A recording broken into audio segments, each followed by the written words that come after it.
Halo, assalamualaikum warahmatullahi wabarakatuh. Apa kabar semuanya? Semoga sehat-sehat saja ya. Hari ini kita akan membahas materi statistik dengan topik bahasan sampling methods and central limit theorem.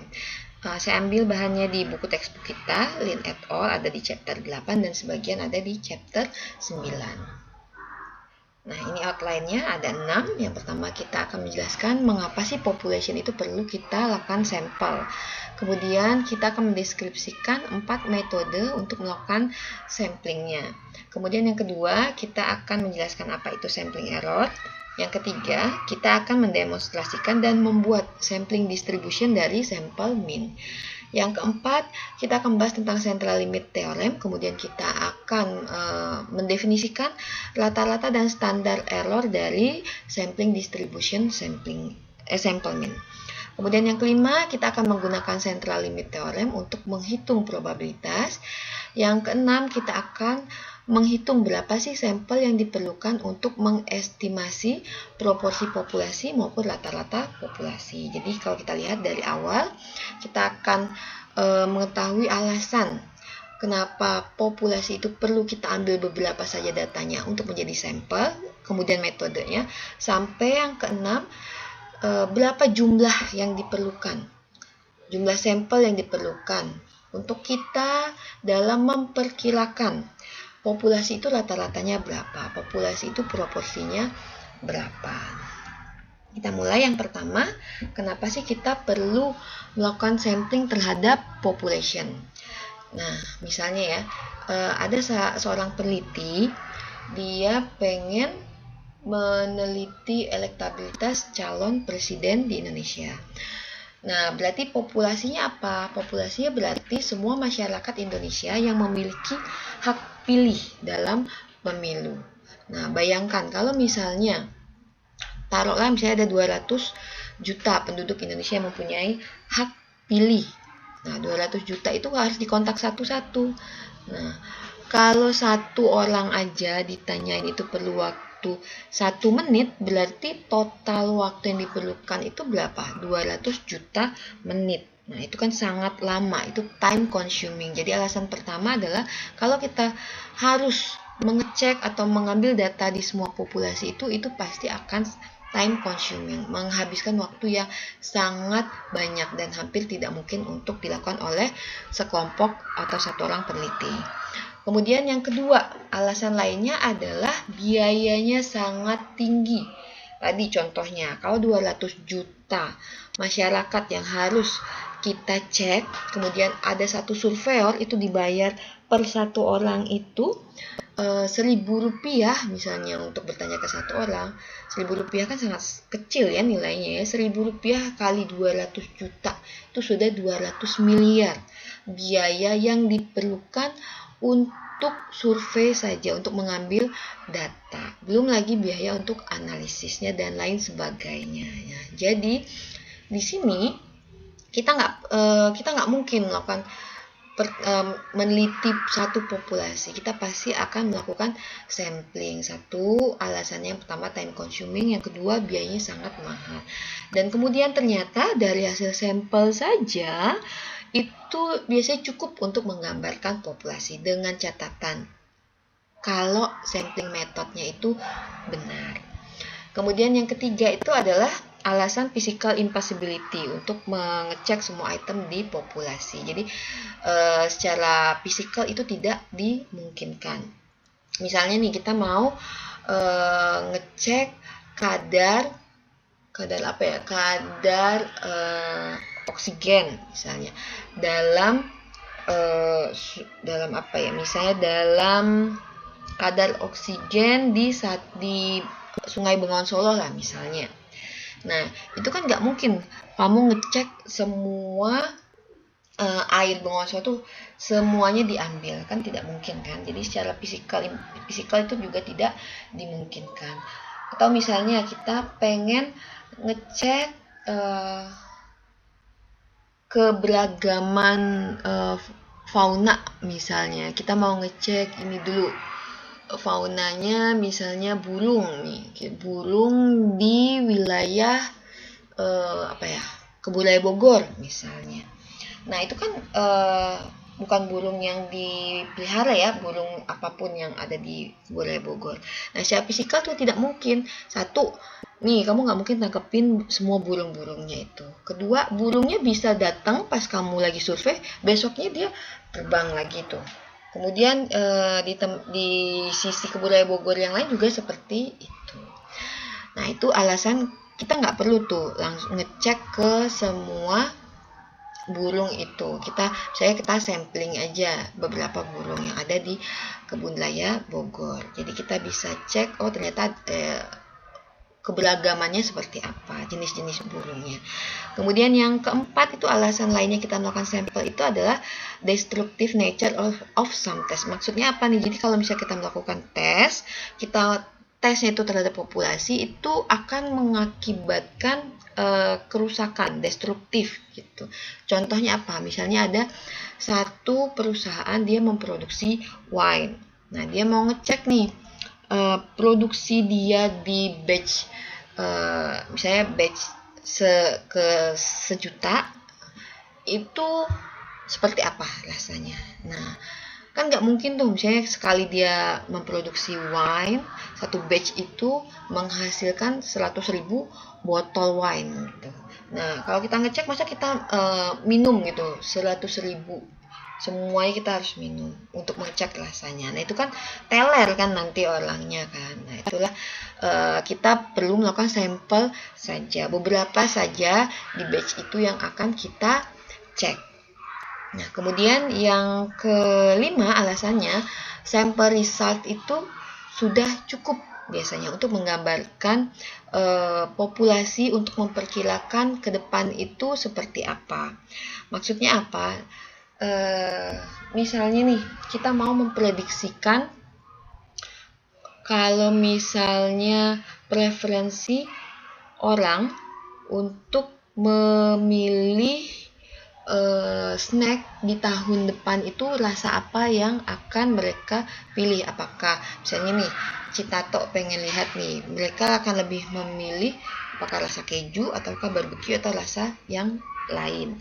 Nah, kalaupun nih kamu pakai data populasi, jadi semua populasi sebelumnya penjualannya kamu data, kemudian udah kamu data, ternyata orang itu milihnya rasa keju misalnya. Nah, belum tentu nih yang sekarang ini, data populasi yang sekarang itu menggambarkan kemungkinan kedepannya itu orang akan memilih rasa keju juga dengan probabilitas yang sama. Nah, karena kan itu kan akan berbeda-beda, akan berubah-ubah terus ya sebenarnya. Kan populasi hanyalah perkiraan. Tapi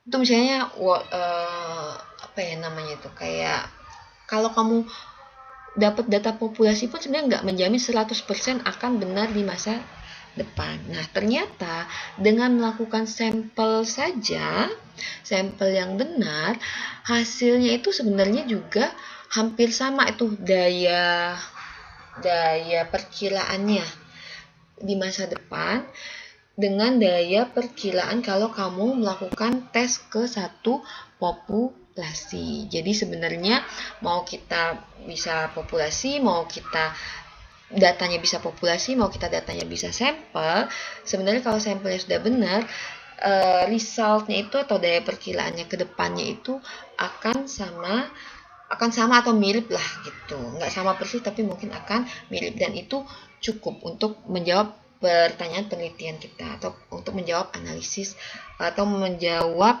di awal itu perkiraan kita seperti apa. Nah, ini adalah 5 alasan kenapa kita perlu melakukan sampling terhadap populasi.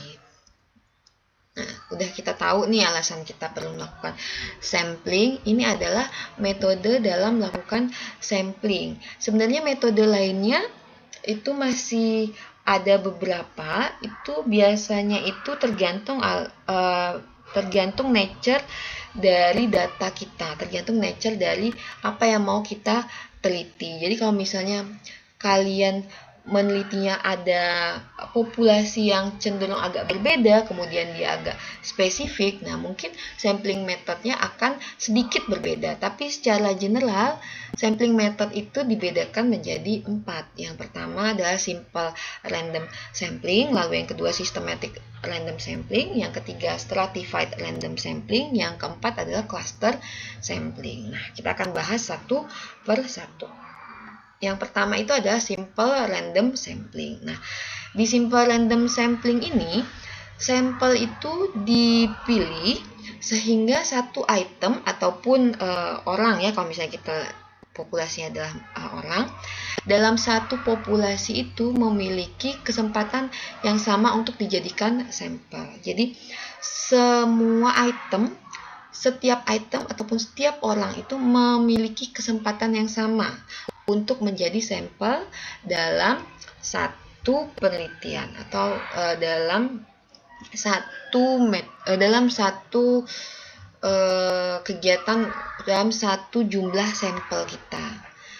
Nah, misalnya kita butuh, ini contohnya ya, Jen sama Joy Miley ini mengoperasikan Foxtrot in. Kemudian Foxtrot in ini dia berlokasi di North Carolina. Kemudian ini adalah data penyewaan mulai dari tanggal 1 Juni hingga 30 Juni. Jadi totalnya itu ada 8 kamar yang tersedia. Nah, lalu setiap hari dia mengecek nih berapa kamar yang tersewa. Nah, ini ya. Di sini misalnya di tanggal 1 Juni tidak ada yang tersewa. Tanggal 2 Juni itu ada 2 yang tersewa. Nah, kita diminta untuk menggunakan Excel untuk melakukan sampel atau memilih sampel dari 5 malam selama bulan Juni. Jadi ini kan ada 30 hari atau 30 malam ya penyewaan ini. Nah, kita mau melakukan sampel nih.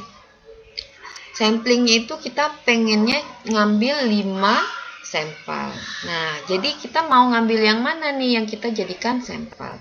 Kita bisa menggunakan Excel ataupun kita bisa menggunakan table of random numbers, atau kita bisa juga menggunakan kayak tutup mata kemudian kita pilih aja acak gitu. Ini yang tanggal ini sampai 5 kali kita milihnya. Yang pertama coba kita jelaskan yang table of random numbers terlebih dahulu ya. Nah, ini saya capture sebagian saja dari table of random numbers. Ini ada di appendix atau lampiran di bukunya Lin di sini. Kita lihat misalnya nih, hari ini tanggal 9. Nah, kemudian saya pilih misalnya baris ke-9 atau kolom ke-9, terserah aja karena kan kita kan acak ya di sini ya. Nah, saya pilih baris ke-9, 1, saya pilih 1, 2, 3, 4, 5, 6, 7, 8, 9. Nah, ini yang 9 nih, berarti karena sampel kita kan dari 0 sampai 30 ya. Jadi misalnya nih saya ambil yang 2 digit pertama. Nah, ini saya ambil yang tanggal 08, berarti tanggal 8. Kemudian saya bergerak. Nah, ini bergeraknya boleh kemana aja nih, suka-suka saya. Misalnya, oh ya udah sini deh. 61, oh 61 nggak ada nih. Ya udah saya ke bawah. 95, oh nggak ada 95 karena kan sampai 30. Nah, saya ambil yang di sini 03, oh ada nih 03. Kemudian saya ambil lagi yang di sini misalnya 21. Lalu baru 3 ya. Kemudian saya ambil lagi ke atas, saya ambil yang di sini 14. Lalu satu lagi saya ngambil yang ini 14 sudah ya, berarti kita ambil yang lain lagi. Jadi saya ambil yang nih 25 misalnya. Nah, itu salah satu contoh random simple random sampling di sini. Kemudian kalau kita misalnya menggunakan Excel,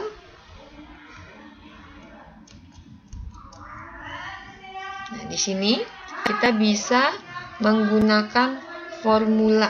Nah, ini sama dengan range between. Jadi 0 sampai kan dia itu 1 sampai 30 ya. 1 sampai 30. Nah, kita ambil sampel pertama 11, sampel kedua misalnya kita ambil 2 misalnya, ini sampai 5. Nah, kita bisa ngambil yang hari ke-16, 9, 8, 30 dan 23. Jadi kita random aja, acak. Kita mau pilih mana hari atau tanggal yang mau kita jadikan sampel di situ. Nah, jadi kalau di sini kita cek ya, 6, 9, 8, 30 dan 23 nih. Nih saya paste value dulu ya, biar dia nggak berubah-berubah terus. Nah, ini kan ini berubah lagi kan. Nah, sekarang kita cek nih. Tanggal ke-16 itu berapa kamar yang tersewa? Kita lihat ya. Nah, ini dia. Tadi harinya 16 itu berarti yang tersewa itu 0. Jadi di sini 0 misalnya yang tersewa. Kemudian yang 9 itu 4 yang tersewa. Kemudian yang berapa lagi sih? Yang 8 itu ada 3 yang tersewa. Kemudian yang 30 ada 3 yang tersewa. Kemudian tanggal 23 ada 3 yang tersewa. Nah, berarti sekarang rata-rata yang tersewa itu berapa nih dalam 1 bulan? Rata-ratanya, nah jadi ada sekitar 2,6 kamar yang tersewa, atau bisa kita bulatkan ke atas, ada rata-rata 3 kamar yang tersewa dalam bulan Juni. Nah, itu ya. Kemudian dalam simple random sampling ini berarti probabilitas atau kesempatan tanggal pertama, tanggal 1 yang kita pilih, tanggal 2, 3 sampai tanggal 30 itu semuanya mendapatkan kesempatan yang sama untuk kita pilih menjadi sampel. Nah, kemudian metode kedua namanya systematic random sampling. Nah, terkadang kalau kita pakai simple random sampling di beberapa penelitian itu agak susah ya, ataupun kadang tidak dimungkinkan. Misalnya apa? Kita mau ngecek nih. Kalau di sini kan contohnya adalah Stud Grocery Market. Dia perlu untuk memutuskan 100 customer. 100 customer selama 4 hari dari hari Senin hingga Kamis. Nah, kenapa kalau simple random sampling itu tidak dimungkinkan? Jadi kita kan yang pertama kita nggak tahu data populasi kita, populasinya kan customer. Sementara kita nggak punya populasi, kita nggak punya data seluruh customer kita nggak punya datanya. Nah, jadi kalau misalnya kita tidak mempunyai data seluruh customer, nah itu kan kita nggak mungkin nih milih customer mana yang mau kita jadikan sampel. Misalnya kalau kita jadikan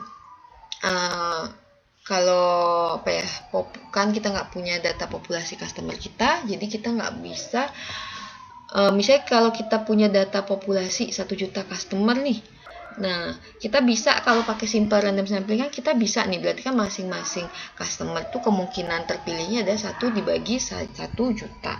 Nah, kalau ini karena kita nggak punya data customer, jadi kita nggak bisa melakukan simple random sampling. Jadi kita hanya bisa memilih sampel berdasarkan customer yang lagi datang saat itu saja ke grocery market kita. Kalau misalnya pas hari itu customernya nggak datang, ya kita nggak usah jadikan sampel. Kalau misalnya kita punya data populasi customer kita. Jadi di sini perbedaannya dengan yang simple random sampling, di sini kita memilih sampelnya itu, pertama kita pilih secara random terlebih dahulu. Misalnya, setelah sudah kita pilih secara random, barulah kita mengambil sampelnya itu setiap member KK dari populasi.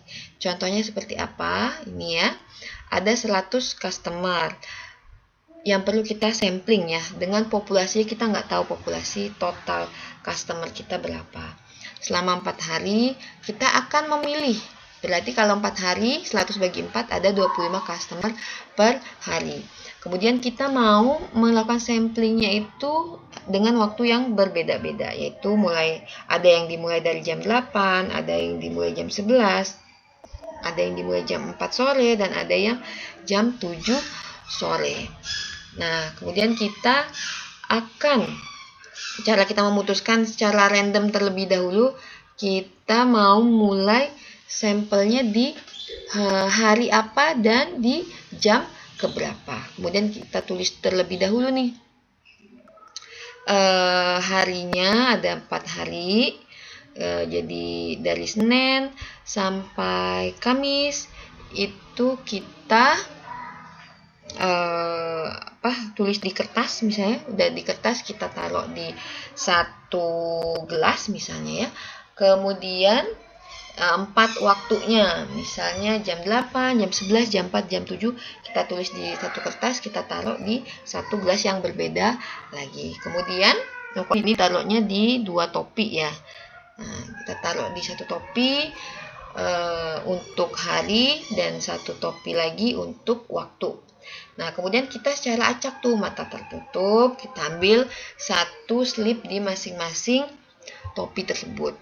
Nah, misalnya nih, kita ternyata di waktu kita pilih jam 4, kemudian di hari kita dapat yang hari Senin. Nah, berarti waktu kita sampling pertama itu adalah hari Senin dimulai jam 4. Nah, kemudian kita memilih lagi nih. Misalnya taruhlah 1 sampai 10. Kita ambil secara random, kita pilih 6. Nah, berarti sekarang sampel kita adalah, nah, kita lihat pas di hari Senin jam 4 sore, customer ke-6 yang masuk ke toko itu kita jadikan sampel. Kemudian kita urutin nih. Kita ambil lagi sampelnya itu dengan jeda 10 customer. Jadi dari 6 terus customer ke-16, kemudian customer ke-26, customer ke-36 yang datang ke toko sampai tercapai jumlah total sampel kita adalah 25 customer di sini. Nah, lalu apa yang mau kita teliti? Yang mau kita teliti di sini adalah lama waktu yang dihabiskan customer di dalam toko. Jadi kita cek tuh satu customer yang ini waktunya di toko tuh berapa lama. Customer ke-6 berapa lama, customer ke-16 berapa lama, customer ke-26 berapa lama, customer ke-36 berapa lama, sampai 25 customer. Nah, itu yang dinamakan dengan systematic random sampling. Di awal kita milih secara acak, secara random starting point-nya, kemudian sampelnya akan kita pilih setiap urutan KK. Kalau tadi kan setiap jedanya 10 customer. Apakah harus selalu 10? Nggak harus, tergantung dari kebutuhan sampel kita. Misalnya kalau kita mau urutin sampai ke 100 customer, nah kayaknya nggak mungkin ya kita ngedapetin 25 customer dalam satu hari, dan dimulai pula jam 4 sore itu. Jadi kita urutannya itu yang menurut kita visible dan cukup itu untuk menggambarkan seluruh populasi customer yang datang di hari Senin tersebut.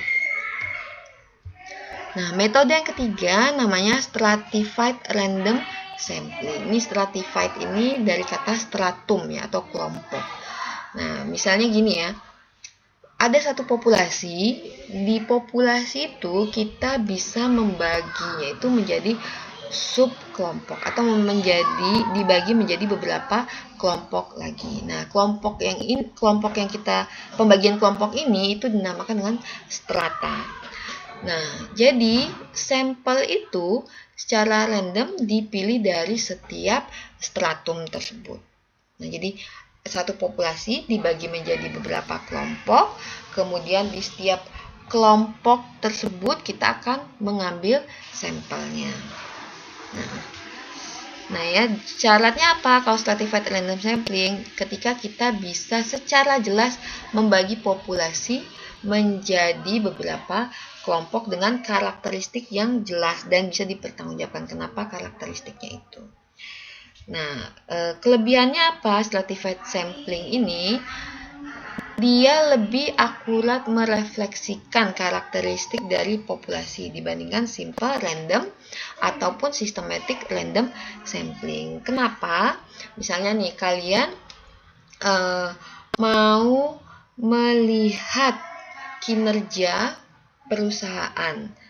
Nah, perusahaan itu kan di sini misalnya ada totalnya 352 perusahaan. Nah, 352 perusahaan ini bisa dibagi berdasarkan profitabilitasnya. Profitabilitas di sini dihitungnya dari ROE. Kan ada banyak ya hitungan profitabilitas lainnya, ada ROA, ada ROE. Nah, kalau di sini dibagi menjadi ROE. Nah, ternyata dari 352 perusahaan ini dibagi menjadi 5 stratum.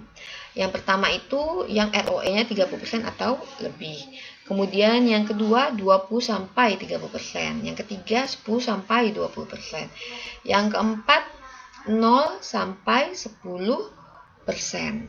Nah, yang kelima ternyata dia defisit atau di bawah 0 berarti ya. Nah, di sini setelah dikelompokkan di data nih berapa perusahaan yang return on equity-nya 30% atau lebih, ternyata ada 8. Di sini ada 35, di sini 189, 115, di sini ada 5. Nih total 352. Nah, sekarang kita cari nih relatif frekuensinya. Nah, kita ke Excel dulu ya. Nih, relatif frekuensinya berarti ini frekuensi yang ada di kelompok tersebut dibagi dengan total frekuensinya. Nah, di sini relatif frekuensinya adalah 0,02, ini 0,1 dan seterusnya.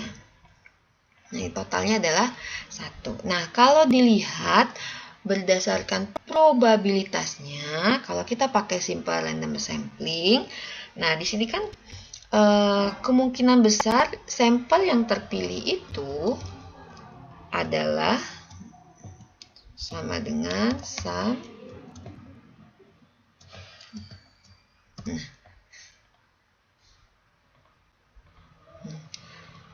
sama dengan berapa? Nah, sama dengan perusahaan yang berada di ini kelompok yang ROE-nya 10-20%, lalu 0-10%. Jadi 0-20%. Kemungkinan sampelnya ini nanti akan berkisar di sini aja dengan kemungkinan terpilih kelompok ini adalah 86%. Nah, berarti sisanya itu berarti sekitar 14% itu diperebutkan jatahnya itu oleh kelompok yang returnnya 30% atau lebih, 20-30% maupun yang defisit. Nah, jadi kalau kita melakukan simple random sampling, kemungkinan besar untuk kelas yang di sini dan kelas di sini yang ekstrim-ekstrim di sini tidak akan mungkin terpilih menjadi sampel kita. Makanya di sini kalau kita bisa membagi populasi menjadi beberapa strata, lebih baik menggunakan stratified random sampling ini. Jadi semuanya itu akan terwakilkan. Nah, berarti harusnya berapa nih yang menjadi sampel dari stratum pertama, yang menjadi sampel di stratum pertama di sini. Misalnya di soal disebutkan kita mau sampelnya ada 50. Kalau nggak salah 50 ya, kita cek dulu. Ini ada 50 sampel ya, pengen 50 sampel. Berarti untuk yang kelas 1 itu dia dikali 50. Nah, itu ada satu perusahaan yang kita ambil dari kelompok ini, 30% atau lebih. Nah, kemudian di sini juga kita ambil nih satu perusahaan yang masuk dalam kelompok profitabilitasnya atau ROE-nya defisit. Nah, kalau seperti ini, berarti setiap kelompok itu terwakilkan dalam sampel kita, dan lebih baik menggambarkan populasi yang ada, karena dia kan setiap kelas itu ada perusahaan yang mewakili. Kalau misalnya kita pakai simple random sampling, mungkin di kelompok ini nggak ada yang terambil, kelompok ini juga tidak ada yang terambil. Yang terambil paling di dua kelompok ini dan sedikit di kelompok yang stratum kedua. Ini adalah metode yang ketiga. Metode keempat itu adalah cluster sampling. Nah, kalau tadi kan stratum itu membagi populasi menjadi beberapa stratum dengan kriteria pembagian yang jelas di sini. Nah, kalau cluster sampling, biasanya populasi itu secara natural itu akan dibagi tempat. Kalau kita mau melakukan survei terhadap misalnya masyarakat di Indonesia, nah secara natural dia itu terbagi menurut geografisnya ataupun adanya boundaries lainnya. Misalnya kita bisa melihat, oh berarti ada yang dari Aceh, kemudian Sumatera Utara dan seterusnya sampai ke Papua. Jadi populasi kita itu secara natural terbaginya menjadi 34 provinsi ya, kalau tidak ada penambahan provinsi lainnya, tidak ada pemekaran provinsi lagi di Indonesia. Nah, berarti kalau kita menggunakan cluster sampling, semua daerah-daerah tersebut itu harus ada perwakilan untuk menjadi sampel kita. Nah, kita memilihnya itu, jadi misalnya nih, kita mau di Indonesia itu kan ada 34 provinsi, misalnya kita ada keterbatasan dana untuk melakukan mobilitas ke provinsi-provinsi yang jauh dari tempat survei kita. Nah, secara random kita memilih hanya beberapa daerah saja nih yang mau kita jadikan sampel. Misalnya kita hanya melakukan sampling terhadap 20 provinsi saja.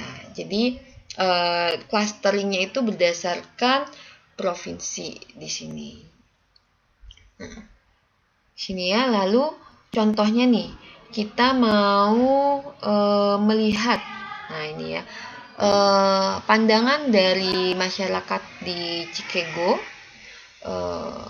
tentang State and Federal Environmental Protection Policy. Jadi mungkin dia mau lihat gimana sih pandangan orang-orang di Chicago ini terhadap policy environmental protection-nya. Nah, kan di sana ada 12 counties di sini, daerah tingkat 2 lah ya, semacam kota madya maupun kabupaten. Nah, dari 12 ini kita nggak melakukan survei ke 12-nya, ke 12 kota madya ataupun 12 kabupaten tersebut, tapi kita hanya secara random memilih 3 daerah saja. Nah, misalnya di sini Laporte, Cook, dan Kenosha ya di sini. Jadi, kalau kita udah memilih 3 wilayah tersebut, jadi yang menjadi sampel kita adalah residents atau masyarakat di 3 wilayah tersebut saja. Dan tidak perlu di 12 daerah ini yang harus kita jadikan sampel.